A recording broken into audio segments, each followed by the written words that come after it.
ஓம் நம சிவாய. இன்னைக்கு நம்ம திருவெம்பாவை பாசுரம் 15 எப்படி பிரித்து படிக்கிறது, அதனோட அர்த்தம் என்னன்னு பார்க்கலாம். ஓரொரு கால் எம்பெருமான் என்றென்றே நம்பெருமான் சீரொரு கால் வாயோவாள் சித்தங்களி கூற நீரொரு கால் ஓவா நெடுந்தாரை கண்பணிப்ப பாரொரு கால் வந்தனையாள் விண்ணோரை தான் பணியாள் பேரறையர் கிங்கனே பித்தொருவர் ஆமாறும் ஆரொருவர் இவ்வண்ணம் ஆட்கொள்ளும் வித்தகர்கள்தாள் வாருருவப் பூண்முலையீர் வாயார நாம் பாடி ஏருருவப் பூம்பனல் பாய்ந்தாடேலோர் எம்பாவாய். இந்த பாட்டுடைய அர்த்தம் என்ன அப்படின்னா, அழகான மார்பு கச்சைகளையும் அழகிய அணிகலன்களையும் அணிந்த பெண்களே அப்படின்னு அந்த பெண்களை வர்ணிக்கிறாங்க. நம்மளோட தோழி எம்பெருமானே சிவனே அப்படின்ட்டு ஒவ்வொரு நேரமும் கூப்பிட்டுக்கிட்டே இருக்கா. அவருடைய சிறப்புகளை பேசிக்கிட்டே இருப்பா. மனம் மகிழும்படியாக அவள் பேசுவாள். அப்படிப்பட்ட சிறப்புகளை பேசும்பொழுது அவளுடைய கண்ணில் இருந்து கண்ணீர் அப்படியே தாரதாரையாக ஊற்றுமா. நம்ம கடவுளை வணங்கும் பொழுது அப்படியே கண்ணீர் பெருகும் இல்லையா. அவருடைய புகழ பாடினாலும் கண்ணீர் பெருகும், நம்மளுடைய கஷ்டங்களை சொல்லும்போதும் கண்ணீர் பெருகும். ஆனால் இந்த தோழியானவள் அந்த சிவபெருமானுடைய புகழையும் சிறப்பையும் பாடிக்கொண்டு இருக்கும் பொழுது தன்னையும் அறியாமல் கண்ணீர் தாரையாக பெருகுமா. அந்த பக்தி பரவச உலகத்தில் இருந்து அவளை மறுபடியும் பூமிக்கு கொண்டு வரணும்னு அவ்வளோ கஷ்டமாக இருக்குமா. அந்த அளவுக்கு பக்தி பரவச நிலைக்கு அவள் போயிடுவாளாம். அவள் எப்படின்னா, வானத்தில் இருக்கக்கூடிய எந்த தேவனாக இருந்தாலும், எந்த தேவன் வந்தாலும் அவங்கள வணங்க மாட்டாள். அவளுடைய சிவபெருமானை மட்டுமே நினச்சிக்கிட்டு அவர்தான் தன்னுடைய தெய்வம் அப்படின்னு பித்து பிடிச்சு இருப்பாளாம். அந்தளவுக்கு, அதாவது பைத்தியம் பிடிச்ச அளவுக்கு அவளுக்கு அந்த சிவபெருமான் மேலே அவ்வளவு ஆசை, அவ்வளவு பக்தி. அப்படிப்பட்டவளை அவளை மாதிரியே நம்மையும் ஆட்கொள்ளணும், நம்மையும் சேரணும் அப்படின்ட்டு நம்ம சிவனுடைய அந்த பொற்பாதங்களை பிடிச்சு வணங்கி நாம் அந்த பூக்களை எப்படி வர்ணிக்கிறாங்கன்னா, அந்த குளத்தை மறுபடியும் எப்படி வர்ணிக்கிறாங்கன்னா, பூக்கள் நிறைந்த கலப்பை வடிவத்தில் இருக்கு. கலப்பை மாதிரி ஏர் உழுவோம் இல்லையா, அந்த கலப்பை மாதிரி இருக்குதான் அந்த குளம். அப்படிப்பட்ட குளத்தில் நீராடேலோர் எம்பாவாய். அப்படிப்பட்ட குளத்தில் நீராடலாம் வாங்க அப்படின்னு சொல்லி கூப்பிட்றாங்க. இந்த ஒவ்வொரு வரியாக பார்க்கலாம்.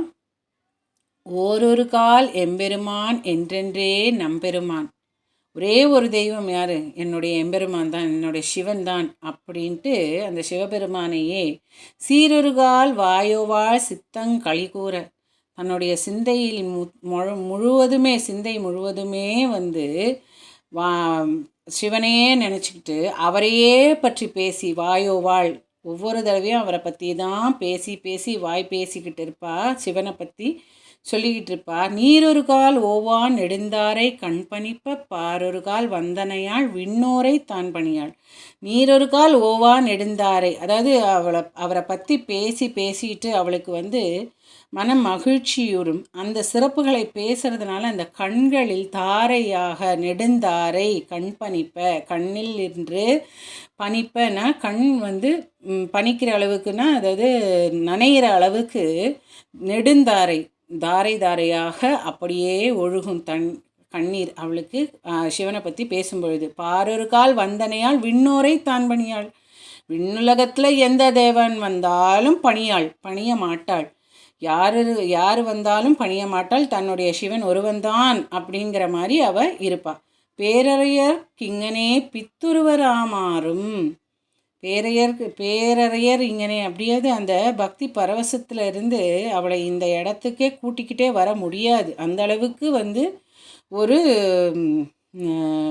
பைத்தியம் மாதிரி, பித்து பிடிச்சவ மாதிரி அவள் இருப்பா. ஆரொருவர் இவ்வண்ணம் ஆட்கொள்ளும் வித்தகர்கள்,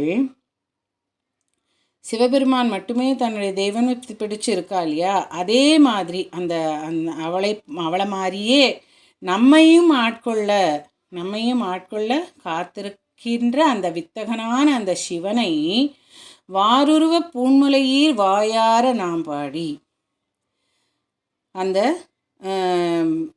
அந்த கொங்கைகள் மேல் அந்த பெண்களை வந்து வர்ணிக்கும் பொழுது அழகிய மார்பகங்களை கொண்ட ஆபரணங்களை அணிந்து கொண்டிருக்கின்ற அந்த பெண்கள் எப்படி வாயார பாடுகின்றார்களோ, ஏருருவ பூம்புனல் பாய்ந்தாடேலோர் எம்பாவாய்.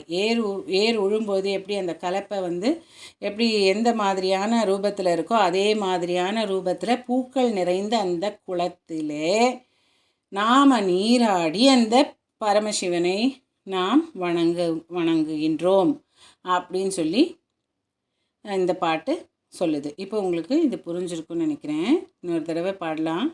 ஓரொரு கால் எம்பெருமான் என்றென்றே நம்பெருமான் சீரொரு கால் வாயோவாள் சித்தங்களி கூற நீரொரு கால் ஓவா நெடுந்தாரை கண்பணிப்ப பாரொரு கால் வந்தனையாள் விண்ணோரை தான் பணியாள் பேரறையர் கிங்கனே பித்தொருவர் ஆமாறும் ஆரொருவர் இவ்வண்ணம் ஆட்கொள்ளும் வித்தகர்த்தாள் வாருருவ பூன்முலையீர் வாயார நாம் பாடி ஏருருவ பூம்பனல் பாய்ந்தாடேலோர் எம்பாவை. இன்னொரு தடவை பாடிடலாமா? ஓரொரு கால் எம்பெருமான் என்றென்றே நம்பெருமான் சீரொரு கால் வாயோவாள் சித்தங்களி கூற நீரொரு கால் ஓவா நெடுந்தாரை கண்பணிப்ப பாரொரு கால் வந்தனையாள் விண்ணோரை தான் பணியாள் பேரறையர் கிங்கனே பித்தொருவராமாறும் ஆரொருவர் இவ்வண்ணம் ஆட்கொள்ளும் வித்தகர்த்தாள் வாருருவ பூன்முலையீர் வாயார நாம் பாடி ஏருருவ பூம்புனல் பாய்ந்தாடேலோர் எம்பாவாய். அடுத்ததில் திருவெம்பாவை பாசுரம் 16 எப்படி படிக்கிறதுன்னு பார்க்கலாம். ஓம் நம சிவாய. திருச்சிற்றம்பலம்.